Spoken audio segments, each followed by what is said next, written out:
Welcome back to Buddhism 101. Today we finish up our discussion of morality. And the final aspect of morality refers to right livelihood. So we'll be looking today at how our livelihood plays a part in our protection of the mind through our actions and our speech.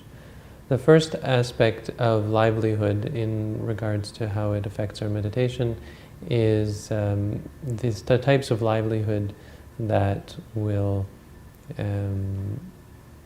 by their very nature, tend to lead to distraction and potentially corruption of the mind.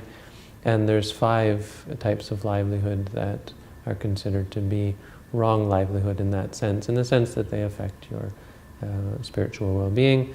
The first is the selling of weapons. So selling handguns and so on is considered to be wrong livelihood. Second is selling of animals, so live animals, or human beings, slavery of course, but animals are considered to be beings just like humans, and so engaging in the trade of animals has ethical ramifications, especially in terms of having to cage them and so on, and the selling of animals is considered to be problematic. Selling meat is considered to be problematic because you're dealing with killing, and you have to engage with butchers and so on, so the type of people you'd be engaging in, and of course the activity meat of course is problematic at best. Selling intoxicants, of course, is wrong livelihood because you're dealing with drunks and you're getting people drunk, you're making money off of people's bad habits, something that leads them to intoxication. And finally, selling poison. So if you're selling any rat poison or chemicals meant for killing, like pesticides or so on, this sort of thing is no, you're selling things that are immoral. It's all of these things should be fairly clear that you're making money off of immorality. And again, the point there is that these activities, the actual selling itself, the act of selling is not immoral. You're just moving stuff around, taking money, giving stuff. But because of the nature of them, it's very closely involved with immoral activity, and therefore highly unadvisable. Considered to be wrong livelihood in a Buddhist sense. But on a more general level, the essence of wrong livelihood, which we'll be talking about later when we get into the Eightfold Noble Path, refers to any type of livelihood, any means of furthering your existence or your own well-being through wrong speech or wrong action. And so that refers back to the 5 precepts and the engagement in immoral activities like killing, stealing, cheating, lying. If any of these activities are used for the furtherance of one's livelihood, then it's considered to be wrong livelihood. But Buddhism goes even deeper than that, and if you want to really understand right livelihood in a meditator sense, a meditator shouldn't engage in any type of livelihood whatsoever. Right livelihood means the giving up of seeking for material possessions, even to the extent of one's personal survival. So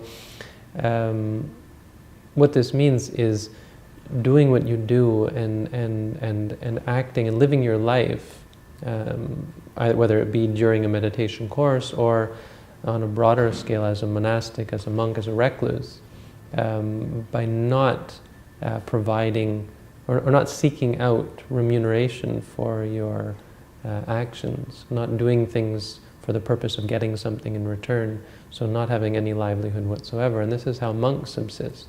Monks will, we take vows to give up money, to give up any type of bartering, any type of trading, and so we teach, and when we teach, we do it without expectation of remuneration or reimbursement of any kind, and we live our lives not hoping for people to praise us or to honor us or to support us in any way. We do it fully aware that we may receive no support, that we may we may starve, we may be cold, we may be homeless, and so on. And it's a powerful sort of determination or state of mind of total renunciation, where you let, essentially you let your karma take over. You let the universe take over, and if people think to give you food or shelter or to support you, then they can do it of their own regard, and you make a determination in your mind to be free from any sort of need for livelihood. Now, for most people, this is confined to a meditation course. So during the meditation course, you accept whatever you're given as a result, as a part of the meditation course. When people give you food, you eat. When they, whatever shelter they give you, whatever room they give you, whatever things you're provided with during the meditation course, you of course give up your livelihood, basically. The point is no conducting business during the course. But in essence, what we're moving towards, and what a meditator moves towards, is less and less livelihood, less and less interest in one's own personal well-being, and more interest in acceptance, accepting things as they are. So right livelihood for a monastic is to give up any sort of seeking. And so it's true that monks are allowed to go on alms round, and so to the extent of providing for our existence, we can walk through the village and essentially see whether anyone is looking to give food on that day. It's, the closest we would get to actually seeking out food is to go and see if there's anyone who wants to give. Not going and asking or going and begging, but simply going and seeing if there's anyone. And we're allowed, of course, to take if people give us food. But essentially having no interest in livelihood. And this is an important determination. It helps us to let go of this distraction and the greed and the attachment to personal comfort and so on. Now, so this is the final aspect of morality. And again, I just want to recap, because some of this might seem quite extreme, going back to the use of the requisites. People are commenting that it seems quite extreme to give up everything and to just live a bare and simple life. But remember, all of these things are not meant to be rules or commandments. They're meant to be supporting precepts, so things that we undertake voluntarily in order to better our meditation practice. And they're things that the Buddha warned would get in the way of our practice if we engaged in them. So the abandoning, the refraining from certain things, and the more we can control and stabilize our activity, our bodily activity and our speech, the more it will support our meditation practice. So all four of these aspects of morality are really guidelines, and you can take them as far as you want. You can practice them as little or as much as you like, and the point being that the more you practice them, the more controlled you are and the more focused you are, the more likely it's going to lead to concentration and therefore wisdom. And so it's for our own benefit, and if you don't like them, you don't have to keep them, but you've been warned, basically. So this is an essential first step, is to understand basically the